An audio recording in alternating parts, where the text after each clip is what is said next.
Good morning everyone. Last class में हमने new topic standard form and canonical form start किया था, जिसकी डेफिनेशन हमने रीड की थी और हमने स्टडी किया था कि एसओपी फॉर्म में दिए गए एक्सप्रेशन को स्टैंडर्ड एसओपी फॉर्म में किस प्रकार कन्वर्ट किया जाता है। तो उसी टॉपिक को आगे कंटिन्यू करते हुए standard form and canonical form वह होता है जिसमें बाइनरी एक्सप्रेशन के सारे टर्म में या प्रत्येक टर्म में सभी बाइनरी वेरिएबल नॉर्मल फॉर्म में या कॉम्प्लीमेंटेड फॉर्म में प्रेजेंट होते हैं। Standard form and canonical form SOP and POS दोनों फॉर्म में हो सकता है। तो टुडे क्लास में स्टूडेंट्स हम कंसिडर करेंगे कि पीओएस फॉर्म में आपको जो एक्सप्रेशन प्रोवाइड किया गया है उसको स्टैंडर्ड पीओएस फॉर्म में किस प्रकार कन्वर्ट किया जाता है। तो पीओएस के बारे में स्टूडेंट्स हमने पहले भी पढ़ रखा है। पीओएस की full form product of sum means जब दो या दो से अधिक सम टर्म्स का आपस में प्रोडक्ट कर दिया जाता है तो उसे प्रोडक्ट ऑफ सम कहा जाता है। फॉर एग्जाम्पल जैसे भी स्टूडेंट्स हम टर्म लिखते हैं ए प्लस बी प्लस सी, तो जब दो या दो से अधिक सम टर्म्स का आपस में प्रोडक्ट कर दिया जाता है तो उसे प्रोडक्ट ऑफ सम कहा जाता है। तो इस प्रकार से प्रोडक्ट ऑफ सम के कुछ एक्सप्रेशंस स्टूडेंट्स आपको दिए हुए होंगे जिसको हमें स्टैंडर्ड पीओएस फॉर्म में कन्वर्ट करना होता है। स्टैंडर्ड पीओएस की डेफिनेशन अभी स्टूडेंट्स मैंने आपको बताई। जितने भी अपने पास सम टर्म्स अवेलेबल होंगे उन सभी सम टर्म्स में आपके ऑल बाइनरी वेरिएबल आपके प्रेजेंट होने चाहिए, चाहे वह नॉर्मल फॉर्म में है या कॉम्प्लीमेंटेड फॉर्म में है, लेकिन ऑल सम टर्म्स में वो बाइनरी वेरिएबल आपके क्या होना चाहिए, प्रेजेंट होना चाहिए। That is called standard form and canonical form. तो जैसे स्टूडेंट्स हम इस एग्जाम्पल की बात करते हैं कि ए प्लस बी और दूसरा एक्सप्रेशन आपको दे रखा है बी प्लस सी, तो ये जो आपको दे रखा है ये पीएस फॉर्म में है। लेकिन यदि मैं कहता हूँ कि क्या ये आपका स्टैंडर्ड पीओएस है क्या, तो ये आपका स्टैंडर्ड पीओएस नहीं है। क्यों नहीं है? क्योंकि स्टूडेंट हम इस एक्सप्रेशन में यदि देखते हैं तो टोटल 3 वेरिएबल यहाँ पर यूज में आ रहे हैं, ए बी और सी। इसका मतलब आपको जितने भी सम टर्म्स दी होगी इन सम टर्म्स में आपके पास वो 3 वेरिएबल क्या होने चाहिए, प्रेजेंट होने चाहिए। अगर प्रत्येक सम टर्म्स में आपके ऑल बाइनरी वेरिएबल प्रेजेंट होते हैं तो उसे कैनोनिकल फॉर्म और स्टैंडर्ड फॉर्म कहा जाता है। लेकिन आपके यहाँ पर तीनों वेरिएबल प्रेजेंट नहीं है, इसलिए आपका स्टैंडर्ड पीओएस फॉर्म नहीं है। लेकिन यदि मैं इस एक्सप्रेशन को इस प्रकार लिख दूं स्टूडेंट्स ए प्लस बी प्लस सी और फिर यहाँ पर लिख दूं ए का बार प्लस बी प्लस सी, तो क्या ये आपका स्टैंडर्ड पीओएस फॉर्म है? यस।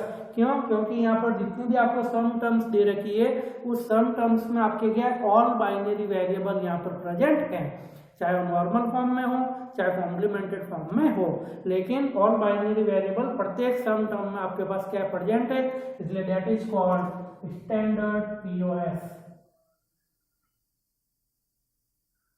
इसलिए आपका क्या कहलाएगा, स्टैंडर्ड प्रोडक्ट ऑफ सम कहलाता है। तो स्टूडेंट्स आज हम यहाँ यही डिस्कस करेंगे कि पीओएस फॉर्म में आपको जो बूलियन एक्सप्रेशंस दिया गया है उसको स्टैंडर्ड पीओएस फॉर्म में किस प्रकार कन्वर्ट किया जाता है। तो steps to convert POS to standard POS form. तो पीओएस में यदि आपको कोई भी एक्सप्रेशंस प्रोवाइड किया गया है तो उसको स्टैंडर्ड पीओएस फॉर्म में किस प्रकार कन्वर्ट किया जाता है, उसके लिए 4 स्टेप्स फॉलो किए जाते हैं। Step 1, find the missing literal in each sum term if any. यदि जितने भी आपको सम टर्म्स दी गई है उन प्रत्येक सम टर्म्स में आपको क्या करना है, मिसिंग लिटरल को फाइंड आउट करना है। ये आपका फर्स्ट स्टेप। बहुत इजी है स्टूडेंट्स। जो भी आपको सम टर्म्स दी गई है उस प्रत्येक सम टर्म्स में आपको क्या करना है, जो भी आपका लिटरल मिसिंग है उसको फाइंड करना है। स्टेप 2, और each sum term having missing literals, और जितनी भी आपकी सम टर्म्स होगी उन सभी सम टर्म्स के साथ में क्या करना है, आपको जो मिसिंग लिटरल्स होगा उसका ऑरिंग ऑपरेशन आपको क्या करना है, यहाँ पर परफॉर्म करना है with terms form by ANDing the literal and its complements. और जो भी मिसिंग लिटरल्स आपका यहाँ पर फाइंड आउट होगा उस मिसिंग लिटरल्स के साथ उसका क्या किया जाएगा, एंड ऑपरेशन परफॉर्म किया जाएगा। तो जो भी लिटरल आपका मिसिंग है वह उसके साथ उसका कॉम्प्लीमेंट करते हुए एंड ऑपरेशन परफॉर्म किया जाएगा, और फिर एंडिंग वाली जो इक्वेशन है उसको आपको दी गई इक्वेशन के साथ में क्या करना है, ऑरिंग ऑपरेशन आपको परफॉर्म करना है। Next step 3, expand the terms by applying distributive law and reorder the literals in the sum terms। फिर स्टूडेंट्स थर्ड स्टेप में आपको क्या करना है, डिस्ट्रीब्यूटिव लॉ का यूज करते हुए जितनी भी आपको टर्म्स दी गई उन सभी टर्म्स को आपको क्या करना है, एक्सपांड करना है, मीन्स उसको फैलाना है। मीन्स आपको जो एक एक्सप्रेशन दिए होगा उस एक एक्सप्रेशन को बाकी सभी एक्सप्रेशन के साथ में क्या किया जाएगा, मल्टीप्लाई किया जाता है। नेक्स्ट, अब उसके बाद जितने भी डिस्ट्रीब्यूटिव लॉ अप्लाई करने के बाद जितने भी टर्म्स आपके पास प्राप्त होंगे एक्सपांड करने के बाद में उन सभी को क्या किया जाएगा, एक सीक्वेंस के अंदर मैनेज किया जाता है। फिर उन सभी सम टर्म्स को आपस में क्या किया जाएगा, लिटरल्स को रीऑर्डर किया जाता है। Step 4, reduce the expression by omitting repeated some terms if any. यदि जितने भी आपके पास सम टर्म्स अवेलेबल है उस सम टर्म्स में यदि कोई भी टर्म आपके रिपीट हो रही है तो रिपीटेड टर्म्स को आपको वहां पर क्या करना है, ओमिट करना है, स्किप करना है, जिससे आपका क्या होगा, जो एक्सप्रेशन है वह रिड्यूस हो जाता है।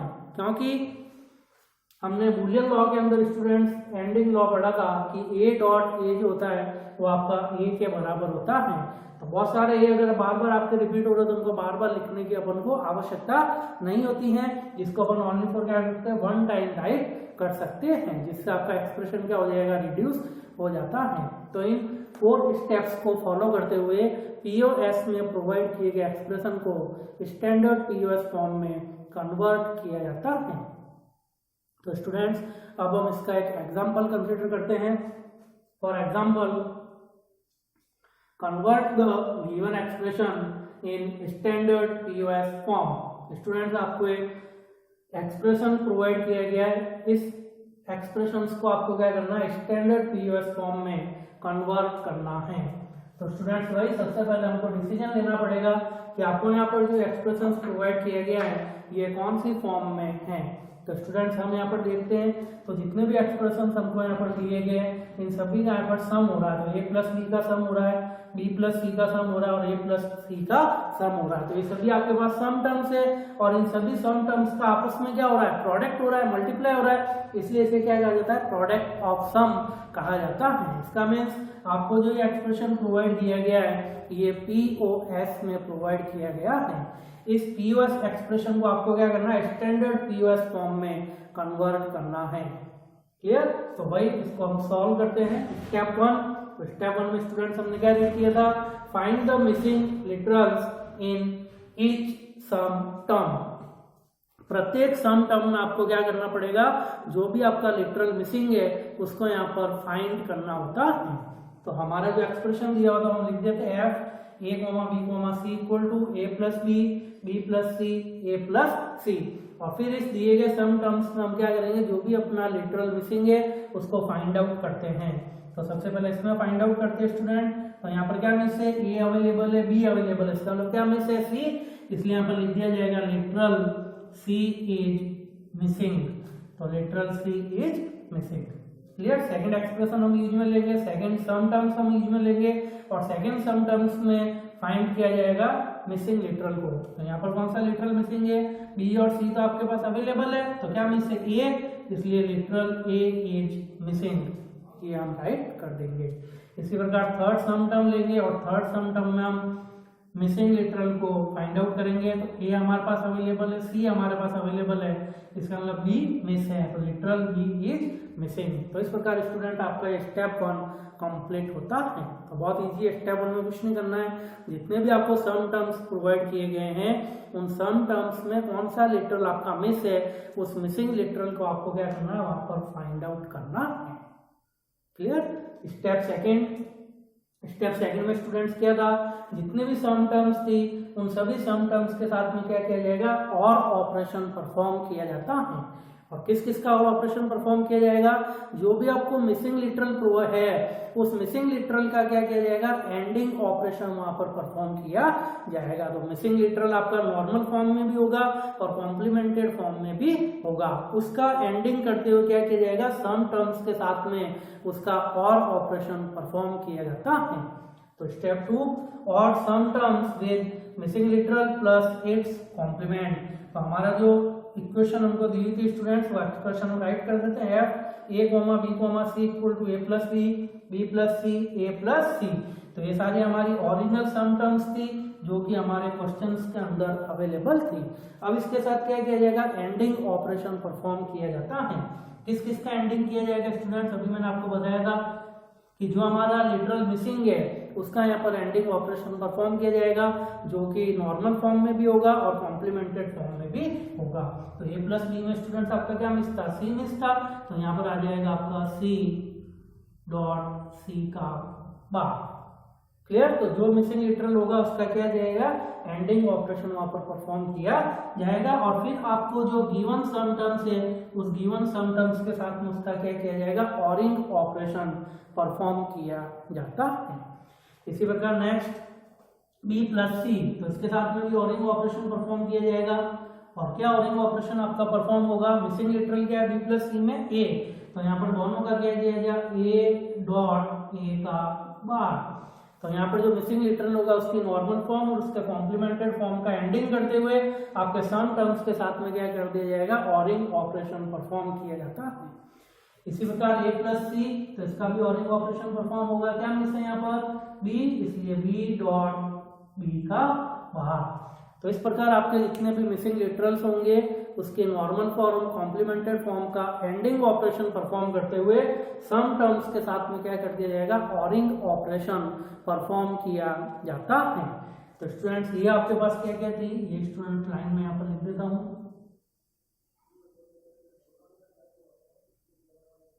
तो c डॉट सी का बार, a डॉट a का बार और b डॉट b का बार। तो ये स्टूडेंट्स आपके क्या थे, मिसिंग लिटरल्स।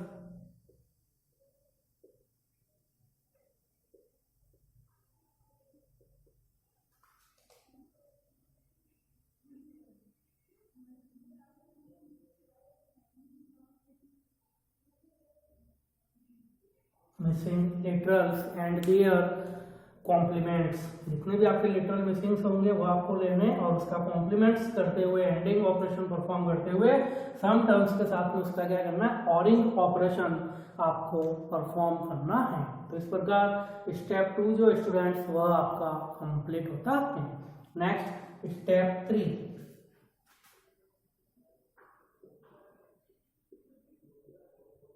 स्टेप 3 में स्टूडेंट्स आपको क्या करना है, वही जितने भी अब आपको टर्म्स दिए गए उन सभी सम टर्म्स को यहाँ पर क्या करना है, डिस्ट्रीब्यूटिव लॉ का यूज करते हुए, अप्लाई करते हुए वहाँ पर एक्सपांड करना है। और एक्सपांड करने के बाद में जो भी आपके पास सम टर्म्स अवेलेबल होगी उन सभी सम टर्म्स को अगेन आपको क्या करना है, रीऑर्डर करना है। इसलिए स्टेप 3 में हम क्या करेंगे, एक्सपांड द टर्म्स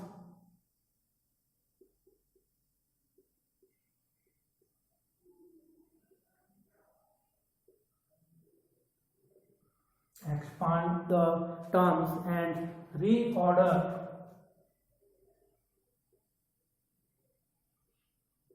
literals।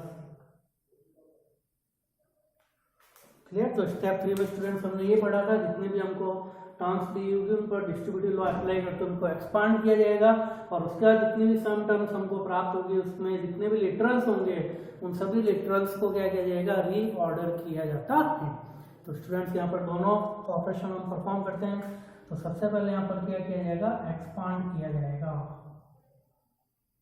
तो एक्सपांड में आपका जो एक्सप्रेशन है स्टूडेंट वो हम लिख देते हैं F A comma B comma C equal to.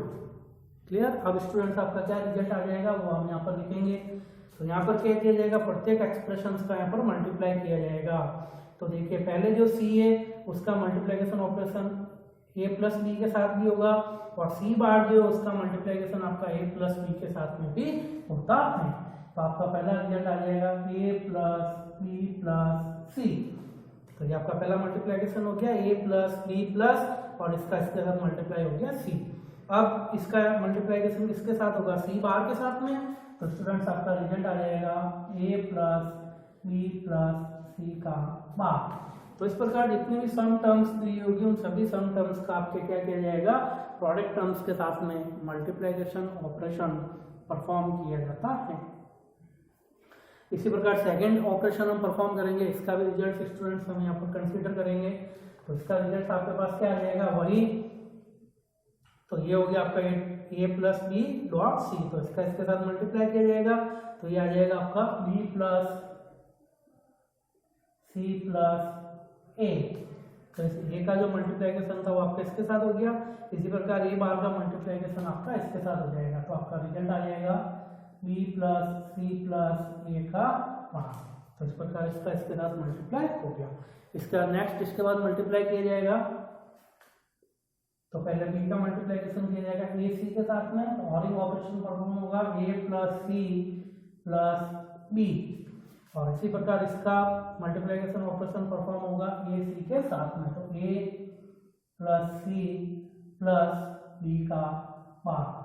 तो इस प्रकार स्टूडेंट्स यहाँ पर डिस्ट्रीब्यूटिव लॉ का यूज करते हुए जितनी भी सम टर्म्स होगी उसको एक्सपांड किया जाता है।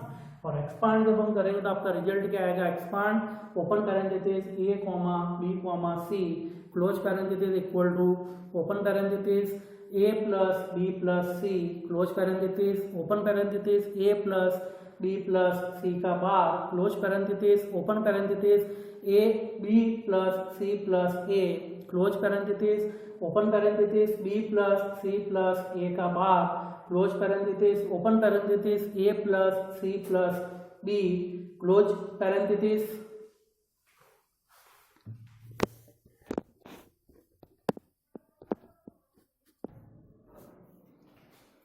तो स्टूडेंट्स डिस्ट्रीब्यूटिव लॉ अप्लाई करते हुए हमने सम टर्म्स को एक्सपांड किया था, जिसका रिजल्ट इस प्रकार था, expand F open parenthesis A comma B comma C close parenthesis equal to open parenthesis A plus B plus C close parenthesis open parenthesis A plus B plus सी का bar close parenthesis open parenthesis B plus C plus A close parenthesis open parenthesis B plus C plus A का bar close parenthesis open parenthesis A plus C plus B close parenthesis open parenthesis A plus C plus B का बार। तो इस प्रकार some terms को expand किया जाता है। इसके बाद इन सम टर्म्स को क्या किया जाएगा, रीऑर्डर किया जाता है। तो इसको स्टूडेंट रीऑर्डर करेंगे। तो रीऑर्डर जब करेंगे तो आपका रिजल्ट क्या आ जाएगा। तो स्टूडेंट जब हम सम टर्म्स को रीऑर्डर करते हैं तो उसमें आपके जितने भी लिटरल्स होंगे उन सभी लिटरल्स को क्या कर दिया जाता है, सीक्वेंस में अरेंज किया जाता है। जैसे कि फर्स्ट सम टर्म्स आपके पास ए प्लस बी प्लस सी, तो इसमें जितने भी आपके लिटरल्स हैं ए बी और सी ये सभी आपके सीक्वेंस में अरेंज है, तो इसमें आपका कोई भी चेंजेस नहीं होगा। इसी प्रकार सेकंड सम टर्म्स है आपके पास ए प्लस बी प्लस सी का बार, ये भी आपके अरेंज है, इसमें कोई भी चेंजेस नहीं होगा। अब नेक्स्ट थर्ड टर्म आपके पास बी प्लस सी प्लस ए, तो इसमें आपके लिटरल्स आगे पीछे है, तो इनको यहाँ पर क्या किया जाएगा, सीक्वेंस में अरेंज किया जाता है। तो सबसे पहले लिटरल्स आ जाएगा आपका ए प्लस बी प्लस सी। इसी प्रकार नेक्स्ट आपका सम टर्म से B plus C plus A का बार, तो अगेन इसको भी रीऑर्डर किया जाएगा, तो ए का बार प्लस बी प्लस सी। इसी प्रकार नेक्स्ट को अरेंज किया जाएगा ए प्लस बी प्लस सी, और लास्ट को अरेंज किया जाएगा ए प्लस बी का बार प्लस सी। तो इस प्रकार प्रत्येक सम टर्म्स में जितने भी लिटरल्स होंगे उनको रीअरेंज मीन्स रीऑर्डर किया जाता है, एक सीक्वेंस में अरेंज किया जाता है। तो इस प्रकार जब हम सम टर्म्स को रीऑर्डर करते हैं तो रिजल्ट इस प्रकार रहता है, F open parenthesis A comma B comma C close parenthesis equal to open parenthesis A plus B plus C close parenthesis open parenthesis A plus B plus सी का bar close parenthesis open parenthesis A plus B plus C close parenthesis open parenthesis A का bar plus B plus C close parenthesis open parenthesis A plus B plus C close parenthesis open parenthesis A plus B का bar plus C close parenthesis. तो इस प्रकार students आपका step 3 complete होता है। Next step 4। Step 4 में students क्या किया जाएगा, वही हमने रीडिंग की थी, आपका जो एक्सप्रेशन उसको रिड्यूस किया जाएगा और रिड्यूस करने के लिए जितने भी आपके सम टर्म्स में अगर उसमें कोई भी टर्म्स आपका रिपीट हो रहा है तो रिपीटेड टर्म्स को यहाँ पर क्या कर दिया जाएगा, ओमिट कर दिया जाता है। ओमिट का मतलब होता है स्किप करना या छोड़ देना। तो अगेन नेक्स्ट स्टेप ओमिट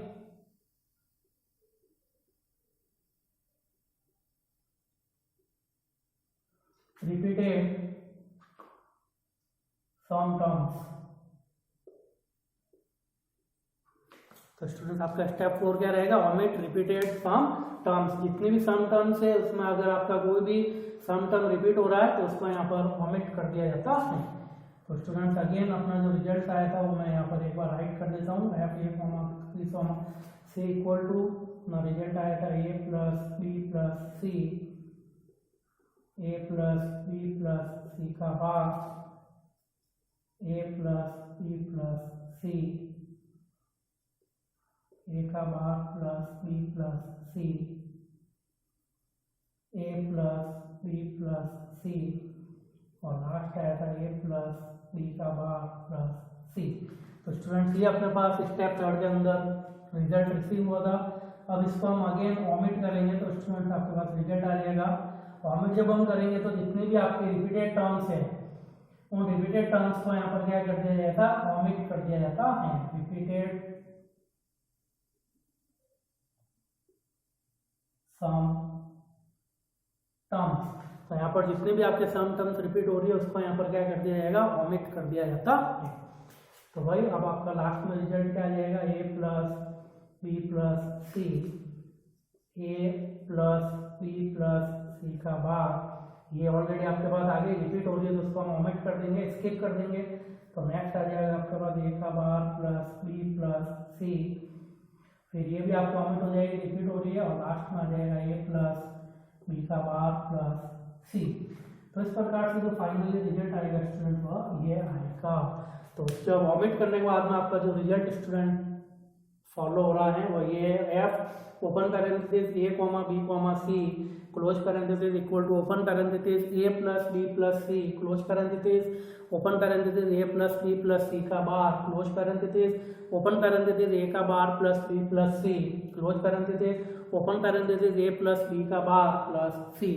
तो स्टूडेंट्स इस प्रकार आपको पीएस फॉर्म में एक एक्सप्रेशन दिया हुआ था a plus B B plus C A plus सी। इस पीएस एक्सप्रेशन को जब हम स्टैंडर्ड पीएस फॉर्म में कन्वर्ट करते हैं तब आपका यह रिजल्ट यहाँ पर प्रोड्यूस होता है।